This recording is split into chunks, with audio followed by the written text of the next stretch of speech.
La Corte Penal Internacional se fundó en 1998. Su norma fundacional es el denominado Estatuto de Roma.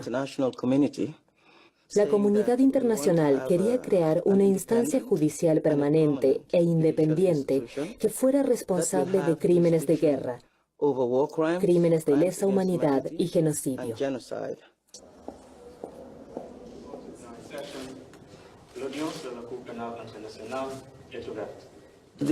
El motivo de la existencia de la Corte Penal Internacional son las víctimas. Merecen que se realice un procesamiento penal, merecen justicia. Si no existiera la Corte Penal Internacional, no habría justicia para ellos.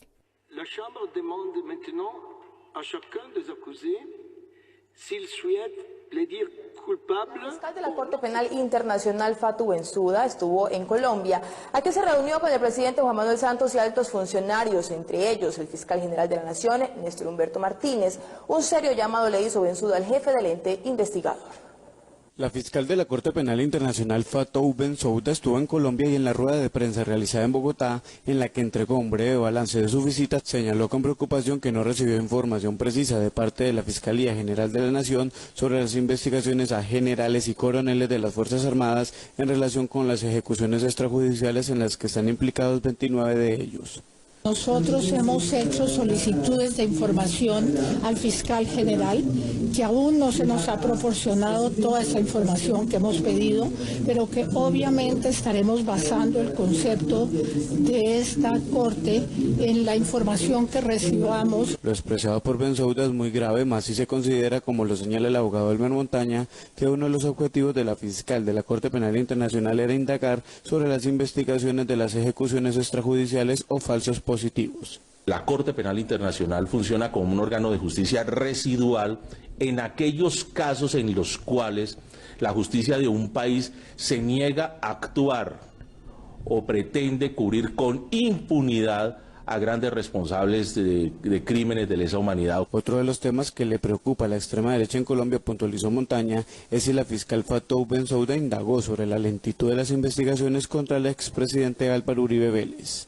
Si la fiscal de la Corte Penal Internacional advierte que aquí ha habido una dolosa inactividad del Estado en cabeza de la Cámara de Representantes, de la Comisión de Acusaciones de la Cámara de Representantes, para proteger a Álvaro Uribe, no se nos haga extraño que asuma por vía de esa competencia residual la Corte Penal Internacional estas investigaciones. Si las autoridades judiciales en Colombia siguen actuando con lentitud frente a los casos de las ejecuciones extrajudiciales en las que están implicados altos oficiales de las fuerzas militares, es posible que la Corte Penal Internacional decida actuar en Colombia. Antes de llevar un crimen o acusado ante la Corte Penal Internacional, hay que estar seguros de poder presentar pruebas concretas y sólidas. Por otro lado, en la mayoría de los casos, investigamos conflictos aún vigentes. Este es un aspecto decisivo para la seguridad de los testigos y del personal. Se deben reunir suficientes pruebas y presentárselas al juez.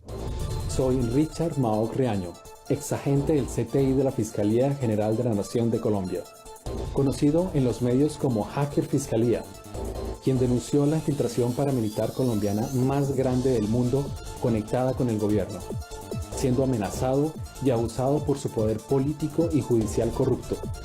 Durante 4.404 días he estado viviendo en el exilio en Canadá, pero eso no me detiene de denunciar en un documento de 400 páginas el nivel más alto de corrupción. Hoy persisto y continúo hablando claro, porque la Comisión Interamericana de Derechos Humanos y la Corte Penal Internacional deben tomar medidas sin más demora.